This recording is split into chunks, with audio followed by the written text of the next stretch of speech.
అభ్యున్నతికి మీరు పాటుపడవలసిందిగా సవినయంగా ఈ సందర్భంగా విజ్ఞప్తి చేసుకుంటున్నాము. అదేవిధంగా మేము ఆర్థికంగా చాలా వెనుకబడి ఉన్నాం సార్. అదేవిధంగా మేము ఏదైతే కుట్టు పనిని మేము ఆ కుట్టు పని మీద ఆధారపడి ఉన్నాము.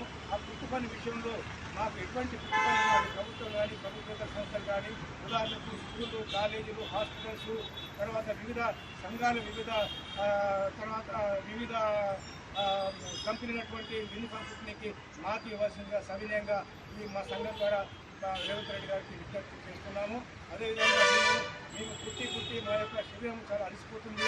మేము 50 సంవత్సరాలకి మేము పనికి రాకుండా మేము పని చేయకుండా పోతాం. కాబట్టి మీరు దయచేసి మా దయచేసి 50 సంవత్సరాలు లేక 50 సంవత్సరాలు దాటిన తర్వాత మా ప్రవృత్తిని నమ్ముకున్న వారికి ఈ పెన్షన్ ఇవ్వవలసిందిగా సవినయంగా విజ్ఞప్తి చేస్తున్నాము. అదేవిధంగా ఈ వచ్చేటువంటి కార్పొరేషన్ ఎలక్షన్స్లో కానీ మిగతా ఏ ఎలక్షన్లు కానీ రాజకీయంగా మేము చాలా వెనుకబడి ఉన్నాం సార్. అదేవిధంగా అన్ని పార్టీల వారికి కూడా విజ్ఞప్తి చేసేది ఏంటంటే మా యొక్క కులాన్ని మీరు గుర్తించి మా దాంట్లో కూడా టాలెంట్ పర్సన్స్ ఉన్నారు.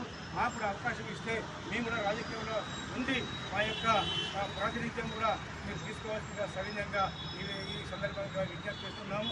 అదేవిధంగా మా గురించి దయచేసి ఇంకో విషయం, శరీరంలో 90% సార్ మేమే కనబడతాం. మేము కుట్టిన బట్టలే కనబడతాయి. దయచేసి మేము కుట్టితేనే మీరు హుందాగా ఉంటారు.